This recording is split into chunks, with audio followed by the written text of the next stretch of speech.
Hello ನಮಸ್ತೆ ಎಲ್ಲರಿಗೂ welcome back to Bhairava silk. ಇವತ್ತಿನ ವಿಡಿಯೋನಲ್ಲಿ ನಾವು ಸಿಂಪಲ್ ಎಲಿಗೆಂಟ್ ಆಗಿರೋ pure khadi silk cotton saris ನೋಡೋಣ. ತುಂಬಾ ಲೈಟ್ ವೆಯ್ಟ್ ಸ್ಯಾರೀಸ್ ಇದು. ಒಂದು ಸ್ಯಾರಿ ಓಪನ್ ಮಾಡಿ ತೋರಿಸೋಣ, ಮತ್ತೊಂದಷ್ಟು ಕಲರ್ಸ್ ನೋಡ್ತಾ ಹೋಗೋಣ. ಅದರಲ್ಲಿ ಸ್ಯಾರಿ ಈ ರೀತಿ ಇರುತ್ತೆ. ಇದು ನಮಗೆ ಬಾಡಿ ಎಲ್ಲ ನಮಗೆ ಆಫ್ ವೈಟ್ ಸ್ಯಾರಿ. ನಿಮಗೆ ಮೋಟಿವ್ಸ್ ಸಿಂಪಲ್ ಬರ್ಡ್ಸ್ ಮೋಟಿವ್ಸ್ ಕೊಟ್ಟಿದ್ದಾರೆ. ಇದರಲ್ಲಿ ಪಲ್ಲೂನು ಅಷ್ಟೇ ಕಂಪ್ಲೀಟ್ಲಿ ಫ್ಯಾನ್ಸಿ ಮೋಟಿವ್ಸ್. ಎಷ್ಟು ಚೆನ್ನಾಗಿದೆ ನೋಡಿ. ಆನಿಮಲ್ ಮತ್ತು ಬರ್ಡ್ ವಿತ್ ಲೀಫ್ ಮೋಟಿವ್ಸ್ ಕೊಟ್ಟು, ಬ್ಲೌಸ್ ಬಂದು ನಮಗೆ ಈ ರೀತಿ ಕಾಂಟ್ರಾಸ್ಟಲ್ಲಿ ಇರುತ್ತೆ. ಪ್ಲೇನ್ ಕಾಂಟ್ರಾಸ್ಟ್ ಬ್ಲೌಸ್ ಆಗಿರುತ್ತೆ. ತುಂಬಾ light weight saris, daily wear, regular wear, office wear ಅಥವಾ ಗಿಫ್ಟ್ ಪರ್ಪಸ್ಸು ತುಂಬಾ ಚೆನ್ನಾಗಿರುತ್ತೆ. ಈ ರೀತಿ ಕಲರ್ಸು.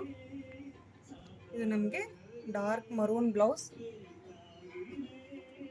ಇದರಲ್ಲಿ ನಮಗೆ ಪಿಂಕ್ ಕಾಂಟ್ರಾಸ್ಟ್ ಇರುತ್ತೆ. ಇದು ನಮಗೆ dark mehndi green colour blouse ಬಂದಿರುತ್ತೆ. ಆಲ್ ಓವರ್ ಸ್ಯಾರಿ ನಮಗೆ ಬೇಜ್ ಬಂದು ಓನ್ಲಿ ದ ಬ್ಲೌಸ್ ಮಾತ್ರ ಕಾಂಟ್ರಾಸ್ಟ್ ಬಂದಿರುತ್ತೆ. ಯಾವುದೋ ಪರ್ಟಿಕ್ಯುಲರ್ ಸ್ಯಾರಿ ಇಷ್ಟ ಆದಾಗ ಸ್ಕ್ರೀನ್ಶಾಟ್ ತೊಗೊಂಡು ವಾಟ್ಸಪ್ ಮಾಡಿ. ಇನ್ನೂ ಹೆಚ್ಚು ವೀಡಿಯೋಸ್ಗೆ ಯೂಟ್ಯೂಬ್, ಇನ್ಸ್ಟಾ ಹಾಗೂ ಫೇಸ್ಬುಕ್ ಚಾನಲ್ನ ಫಾಲೋ ಮಾಡಿ. Thank you for watching the video.